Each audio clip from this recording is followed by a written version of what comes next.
अस्सलाम वालेकुम व्यूअर्स, कैसे हैं आप सब। उम्मीद है आप सब खैरियत से होंगे।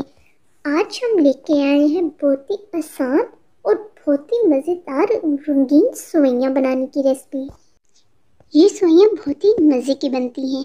आप भी अपने घर में से एक दफ़ा ज़रूर ट्राई कीजिएगा और इन्हें बना के अपनी सांस से इनाम लें। मैं जानती हूँ कि ये काफ़ी मुश्किल काम है, लेकिन ये सेवइयाँ इतनी मज़े की हैं कि ये आपको इनाम दिला सकते हैं। तो फिर चलते हैं आज की इस मज़ेदार रेसिपी की तरफ। सबसे पहले हम यहाँ पे लेंगे एक अदद कढ़ाई। इसमें डालेंगे पानी और इस पानी को गर्म करेंगे। जब पानी गर्म हो जाए तो अब हम इसमें डालेंगे हाफ कप रंगीन सेवइयाँ। ये इस तरह से होंगी। अब हम इन्हें हिला लेंगे और तकरीबन 10 मिनट के लिए बॉईल करेंगे, क्योंकि ये सख्त होती हैं तो इसके लिए इन्हें बॉईल करना ज़रूरी होता है। जब हमारी सेवइयाँ बॉईल हो जाएं तो अब हम चूल्हे को कर देंगे बंद और इन्हें किसी छलनी में रख के उनका एक्स्ट्रा पानी जो है वो निकाल देंगे। अब हम एक बर्तन में डालेंगे 1 लीटर दूध और इसे गर्म करेंगे।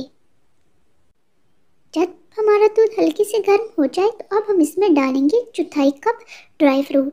आप अपनी मर्ज़ी से कोई भी ड्राई फ्रूट ले सकते हैं और उसकी क्वांटिटी भी कम या ज़्यादा अपनी पसंद के मुताबिक कर सकते हैं।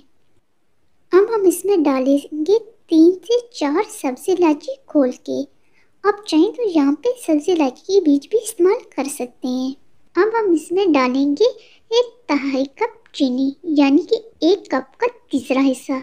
अगर आपको चीनी कम पसंद है तो आप कम भी ले सकते हैं, लेकिन इतनी सेवइयों में ये चीनी बहुत अच्छी लगती है। अब हमारे दूध में बॉईल आना स्टार्ट हो गया तो अब हम डालेंगे बॉईल की हुई रंगीन सेवइयाँ। अब हम इन्हें मिक्स करेंगे और इतना पकाएंगे कि जब तक ये थिक ना हो जाए। जब ये इस तरह से पक के थिक हो जाए तो अब हम चूल्हे को बंद करेंगे और इन्हें ठंडा कर लेंगे। याद रहे कि ये ठंडा होने के बाद मज़ीद भी थिक होंगी। तो लीजिए नाज़रीन, हमारी आज की ज़बरदस्त और इनाम दिलाने वाली रेसिपी रंगीन सेवइयाँ तैयार हैं। आपको हमारी आज की रेसिपी कैसी लगी हमें अपनी कीमती आरा से ज़रूर आगाह कीजिएगा।